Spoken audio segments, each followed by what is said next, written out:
On continue notre semaine spéciale échange avec le continent qui offre de loin le plus de destinations. De la fine cuisine, des monuments un peu partout, une géographie aux multiples reliefs, l'Europe. On n'a malheureusement pas pu te montrer toutes les destinations possibles, mais voici un petit panel de ce qui pourrait t'attendre. Et n'oublie pas, le dossier scolaire compte dans l'attribution de ta destination. Alors donne tout pour tes examens. Voici une petite mise en bouche des 4 coins de l'Europe. Je m'appelle Anaïs et je suis allée en échange à Paris, en France.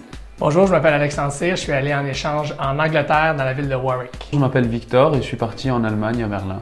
Je m'appelle Tristan, je suis allé en échange à Helsinki, en Finlande.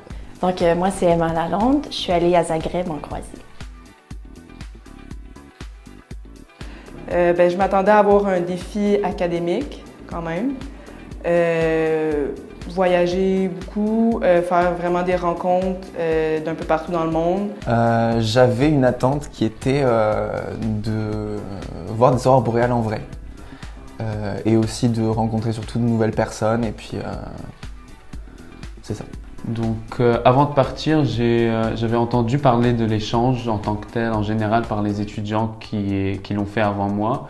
Donc j'essayais quand même de garder des attentes plus ou moins modestes pour ne pas être déçu après.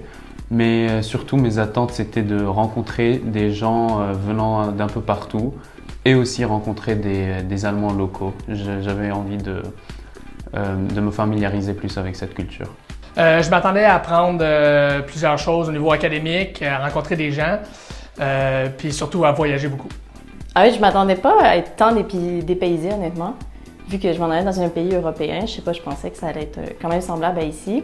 Mais finalement, à chaque jour, j'ai trouvé le moyen d'être dépaysée quand même. Je dirais peut-être par rapport à la différence de l'accent. Pardon, je peux dire, quand on va chez McDo, si tu demandes des croquettes, c'est sûr que l'employé va aller chercher tous ses collègues pour rire de toi. Donc ça, c'était vraiment une petite adaptation par rapport à ça, parce que les croquettes, c'est de la bouffe à chien là-bas.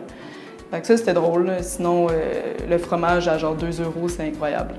C'est parfois la difficulté de vraiment rencontrer des Finlandais.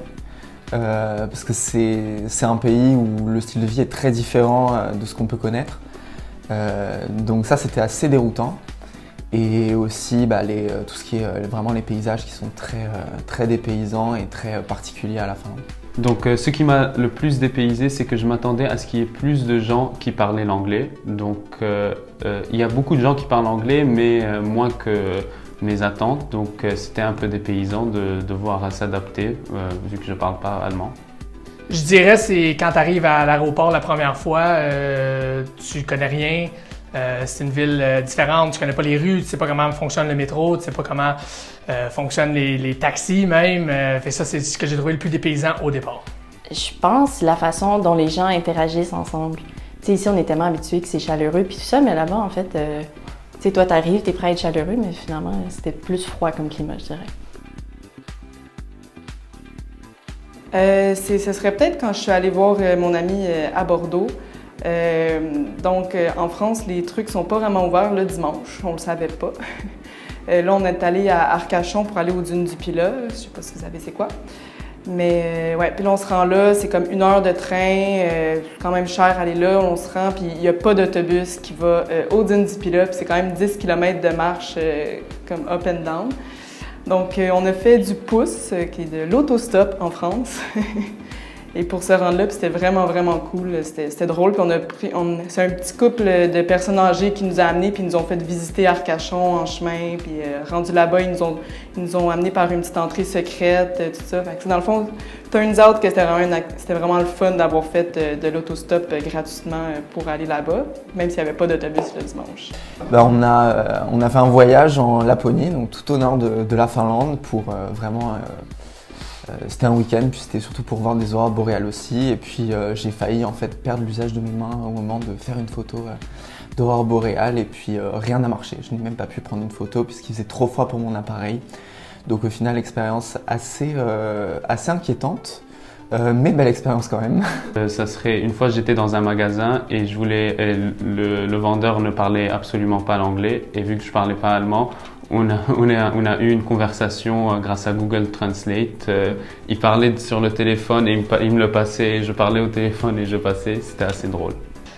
Coupe du Monde, on était tout le monde à l'école ensemble, de partout à travers le monde.